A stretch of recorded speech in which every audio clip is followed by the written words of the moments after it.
bienvenue dans le monde de l'animation. La semaine dernière est sorti sur Netflix leur tout nouveau film d'animation. Il s'agit du film Eliane et le sortilège. C'est un film d'animation en synthèse, un film d'animation musical, mais surtout qui a une fiche technique absolument incroyable. Et rien que pour ça, j'avais très envie de le découvrir. C'est chose faite, je l'ai vu et je vais maintenant vous donner mon avis.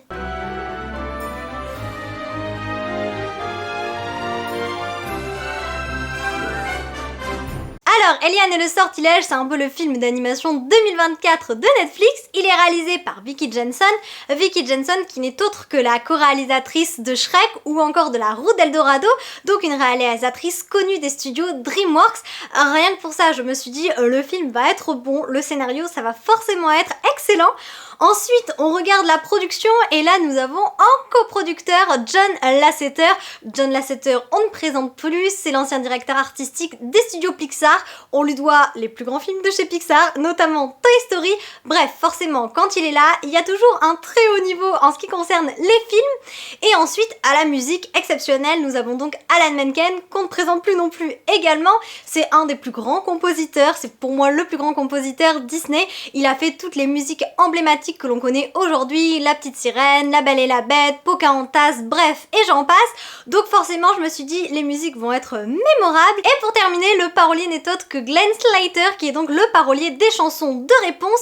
Donc on se dit quand même qu'avec une telle fiche technique, si le film n'est pas excellent, c'est qu'il y a un souci. Eliane le sortilège, donc, ça raconte l'histoire d'une jeune fille, enfin d'une jeune princesse plutôt, qui va célébrer son 15e anniversaire. Malheureusement, elle ne vit pas comme toutes les autres princesses, car ses parents ont malencontreusement été transformés en monstres. Le royaume doit surtout rester dans l'ignorance et donc Eliane doit assumer la charge qui normalement incomberait à ses parents et elle doit tenir le royaume à bout de bras. Donc beaucoup de charges reposent sur ses épaules. Elle va être amenée à prendre des décisions difficiles et surtout elle va devoir faire les bons choix pour préserver le royaume mais également pour sauver ses parents. Alors Eliane et le sortilège, on avait déjà vu des premiers aperçus il y a quelques semaines, quelques mois quand les premiers visuels étaient sortis et quand la bande-annonce aussi a été postée.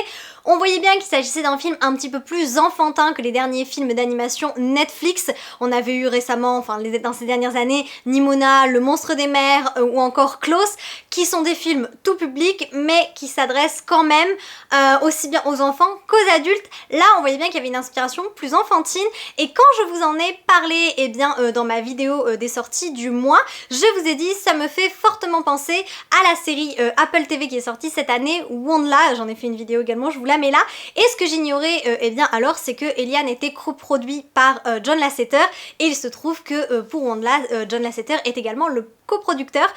Donc on trouve quand même un peu la même patte, alors pas tout à fait, mais il y a quand même un peu cette inspiration graphique et aussi un peu cette inspiration scénaristique, je sais pas si c'est volontaire ou non, mais vous voyez, j'ignorais que le coproducteur était le même sur ces deux œuvres, et pourtant voilà, j'ai tout de suite retrouvé quand même cette inspiration là. Après quand j'ai commencé le film, j'ai plus retrouvé l'inspiration de Delina Davalor, vous savez cette série Disney Junior, et pour le coup j'avais l'impression qu'il y avait quand même une grosse inspiration de cet univers là. Après c'est peut-être juste personnel, mais bon, l'héroïne qui vole sur une créature ailée, tout ça, les chansons, il y avait quand même une inspiration, même si pour le coup, Eliane est incarnée en version originale par Rachel Zegler, et ça fait très plaisir parce que j'adore Rachel Zegler, et je trouve qu'elle a fait un travail formidable au niveau des chansons, c'est superbe.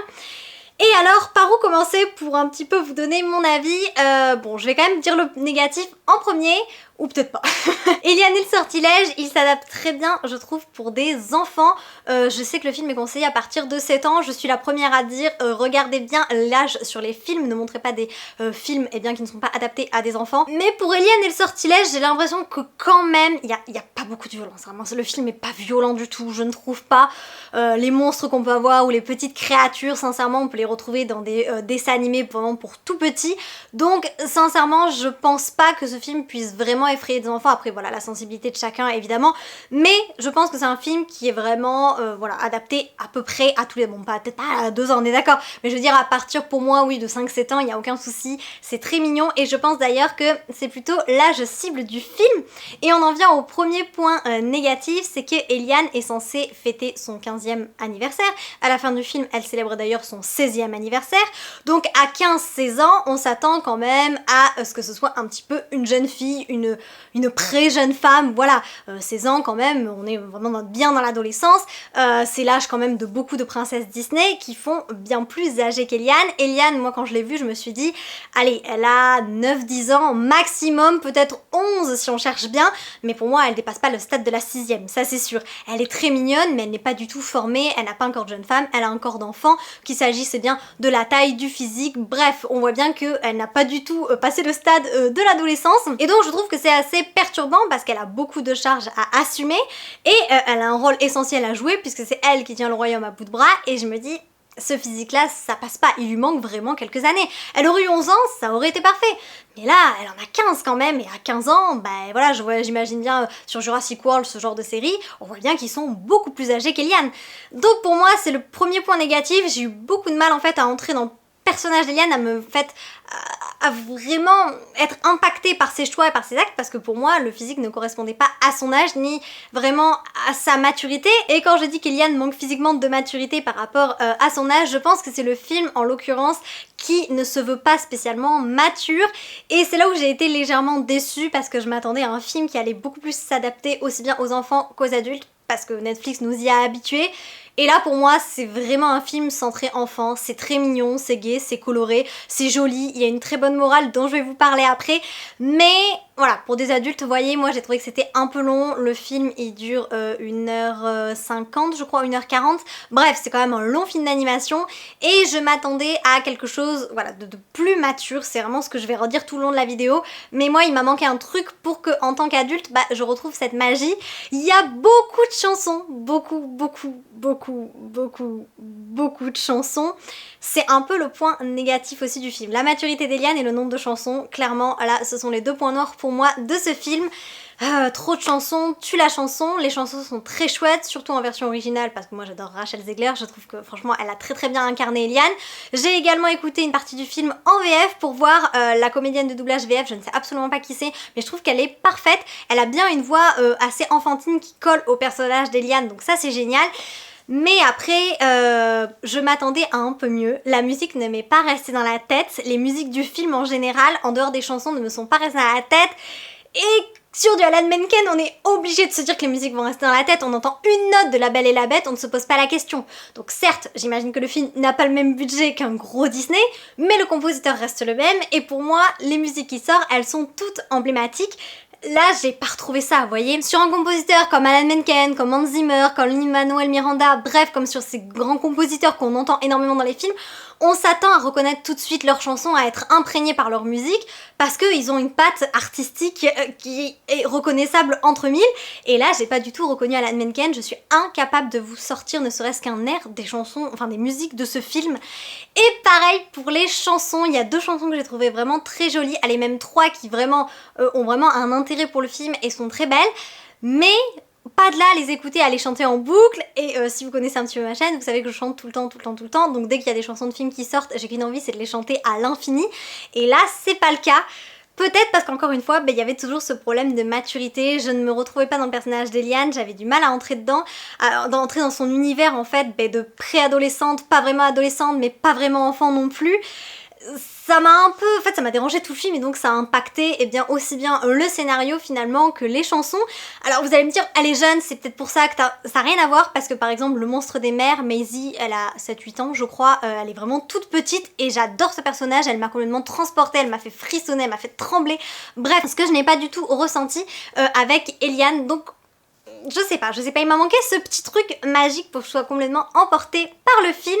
Cependant, on va dire que la fin, pour moi, sauve grandement le film, en tout cas pour les adultes, et pour, on va dire, pour une certaine catégorie d'adultes. Et là, je vais vous spoiler une partie, je mettrai spoil si vous ne voulez pas être spoilé, je mets un timecode, donc n'hésitez pas à passer cette partie-là si vous ne voulez aucun spoil sur le film. Le film aborde de manière intelligente et subtile les divorces, et surtout l'impact que les divorces peuvent avoir sur les enfants. C'est un sujet, je crois, que je n'ai jamais vu dans un film d'animation, ou alors des parents séparés et puis c'est tout, mais vraiment le fait que le divorce soit au cœur de l'histoire, je crois que je n'avais jamais vu ça, et j'ai vraiment beaucoup apprécié la manière dont c'est tourné.